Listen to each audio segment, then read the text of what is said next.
बड़े ज्ञानी हो, आप भगवान हो, आप उनको ज्ञान से क्यों नहीं समझाते? वो गवार ब्रजवासी आपको जानते नहीं है, आपकी भक्ति करके भी आपको प्राप्त किया जा सकता है।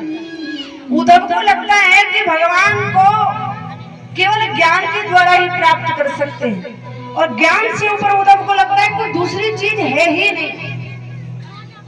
इसलिए उद्धव कहते हैं प्रभु ज्ञान से समझाओ ना। भगवान कहते हैं उन भोले भाले ब्रजवासियों को मैं ज्ञान से तो नहीं समझा सकता, लेकिन हाँ तुम ज्ञानी हो, तुम एक बार उनको जाकर कहो तो वो जरूर मान जाएंगे। वो मुझे याद करते तभी मुझे उनकी याद आती है, एक बार तुम उनको मना कर दो कि वो मुझे याद ना करे। उद्धव कृष्ण का संदेश लेकर के ब्रज की ओर जाने लगे। कृष्ण के वस्त्र पहने, कृष्ण का मुकुट पहना है, क्योंकि ब्रजवासियों को कृष्ण के अलावा कोई दूसरा पुरुष या कोई दूसरा व्यक्ति अच्छा नहीं लगता। कोई आता है तो उससे बातें नहीं करते। वो नन्हे नन्हे ग्वाल बाल सड़क पर बैठ करके कृष्ण का इंतजार करते, आज कृष्ण आएगा, आज कृष्ण आएगा।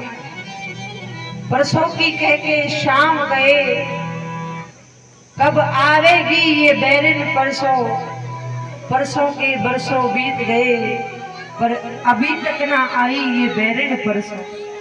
ब्रजवासी वो नन्हे नन्हे ग्वाल बाल देख रहे हैं, लेकिन जैसे ही मथुरा की ओर से रथ आता हुआ दिखा, वो ग्वाल बाल दौड़ने लगे। दौड़ करके आज रथ की ओर भागने लगे, बोले आज हमारो कन्हैया आ रहे हो, रथ आ रहे हो तो जरूर यार रथ में हमारो कन्हैया हो, आज हमारे कन्हैया को हमारी याद आई होगी।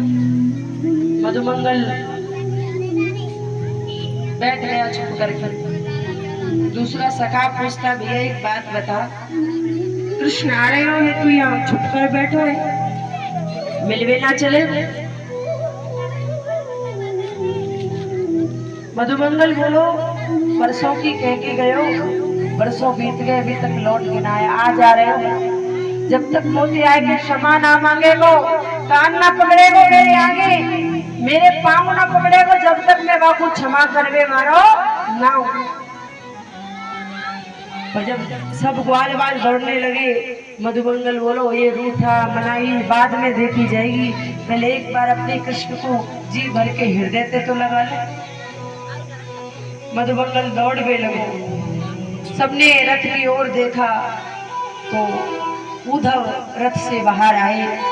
अब सब उद्धव को नहीं देख रहे, रथ के भीतर देख रहे, शायद एक और भीतर से निकले, कृष्ण हमारा भीतर से बाहर आ गए। उद्धव बोले भैया ये नंद महल कहाँ है?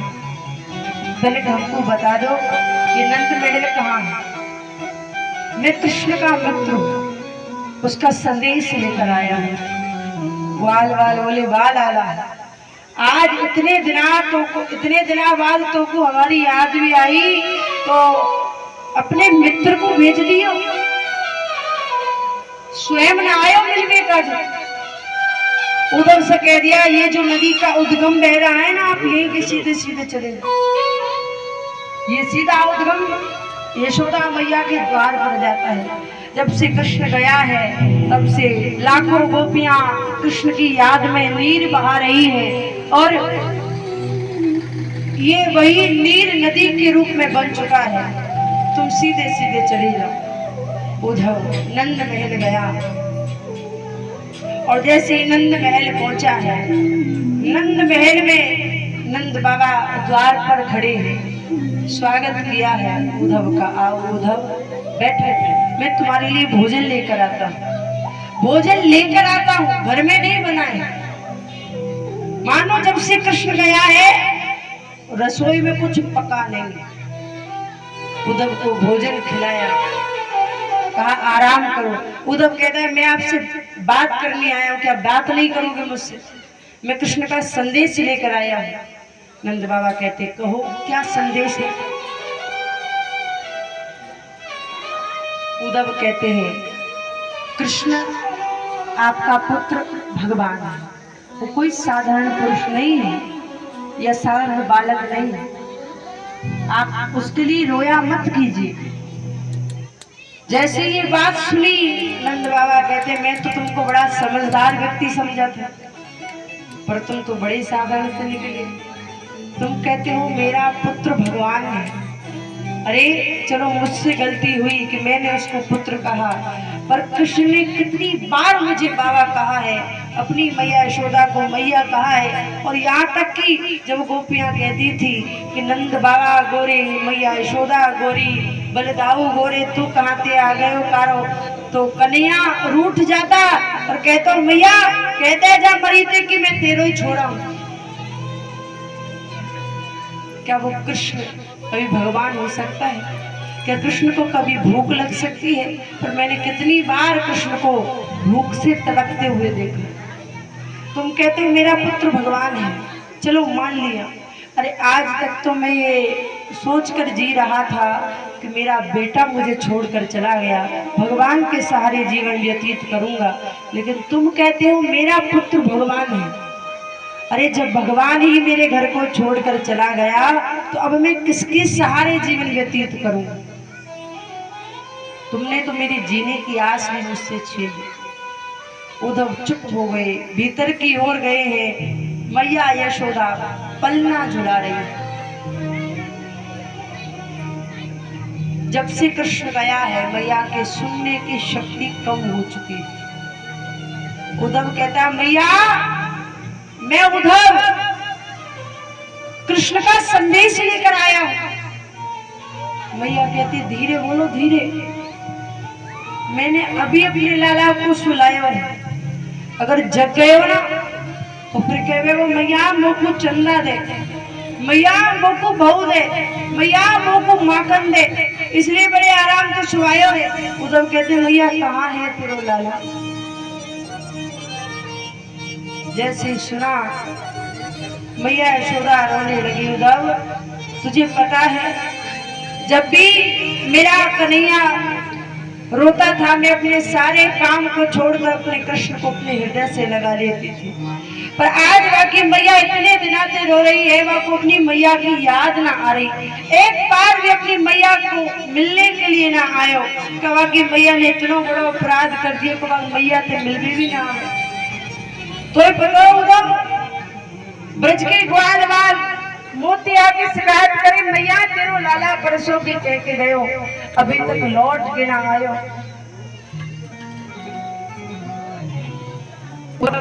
से गोपियों को कही तो गोपियों ने कहा उद्धव कृष्ण कण कण में वास करता है, जहाँ राधा है वही कृष्ण है और जहाँ कृष्ण है वही राधा है। हमारा कन्हैया कभी ब्रज छोड़कर गया ही नहीं।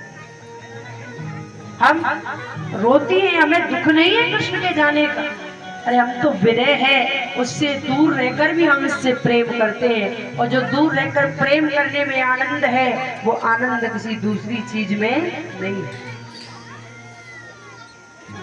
बड़ा सुंदर भाव उद्धव को जब ज्ञान मिला है, आज उद्धव को पता चल गया भगवान को प्राप्त करने के लिए ज्ञान की नहीं बल्कि प्रेम की आवश्यकता है। उद्धव सुनो हे चलो सुन गोपिन के बोल, ज्ञान बजायो डुमडुमी प्रेम बजायो ढोल। उद्धव सुनो हे चलो सुन गोपिन के बोल। आज पता चल गया कि ये संसार में प्रेम से ऊंचा कोई दूसरा स्थान नहीं। उद्धव लौटकर मथुरा आए, कृष्ण से कहा आप उन ब्रजवासियों के पास चले जाइए। भगवान कहते ब्रज में मेरा रूप अलग है, मथुरा में मेरा रूप अलग है। मथुरा में सब मुझे भगवान मानते हैं, लेकिन ब्रज में कोई मुझे भगवान नहीं मानता। कोई सखा कोई प्रेमी अलग अलग भाव से मुझे देखते। भगवान कई वर्षों तक मथुरा में रह